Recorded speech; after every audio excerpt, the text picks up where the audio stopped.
ವಿಧಾನಸೌಧದ ಒಳಗಡೆ ಕೆಲವು ದೇಶದ್ರೋಹಿಗಳು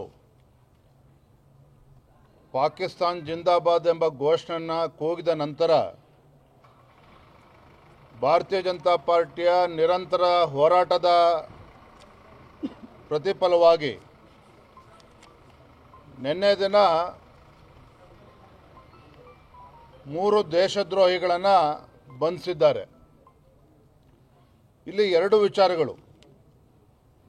ಮೊದಲನೇದಾಗಿ, ಇನ್ನು ಈ ಕ್ಷಣಕ್ಕೂ ಸಹ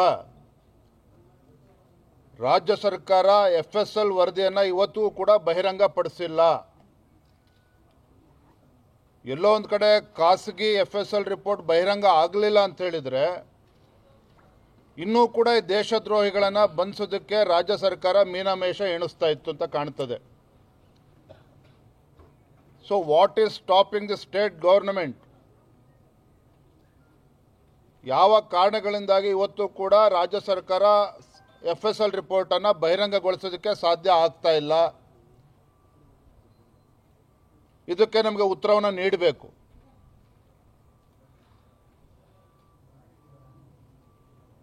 ಎರಡನೇದು, ನಾವು ಅವತ್ತು ಕೂಡ ಅಂದಿನ ಪೊಲೀಸ್ ಠಾಣೆಗೆ ಭೇಟಿಯನ್ನು ಕೊಟ್ಟು ನಮ್ಮ ಶಾಸಕರು ಎಲ್ಲರೂ ಕೂಡ ಕಂಪ್ಲೇಂಟ್ ಕೊಟ್ಟಿದ್ವಿ. ಆದರೆ ಯಾರಿದ್ರಲ್ಲಿ ಪ್ರಮುಖ ಪಾತ್ರಧಾರಿಗಳು, ಸೂತ್ರಧಾರಿಗಳು,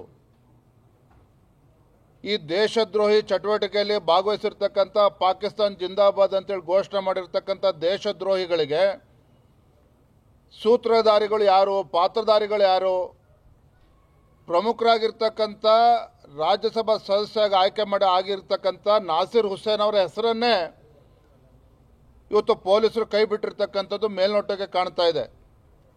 ನಾನಿವತ್ತು ರಾಜ್ಯ ಸರ್ಕಾರವನ್ನು ಒತ್ತಾಯ ಮಾಡ್ತೇನೆ, ನಾಸಿರ್ ಹುಸೇನ್ ಅವರನ್ನು ಕೂಡ ಅಪರಾಧಿ ಅಂತೇಳಿ ಅವರನ್ನು ಕೂಡ ಅಕ್ಯೂಸ್ ನಂಬರ್ 4, ಯಾಕೆಂದರೆ ಅಕ್ಯೂಸ್ ನಂಬರ್ 1, 2, 3 ಗೊತ್ತಾಗಿದೆ.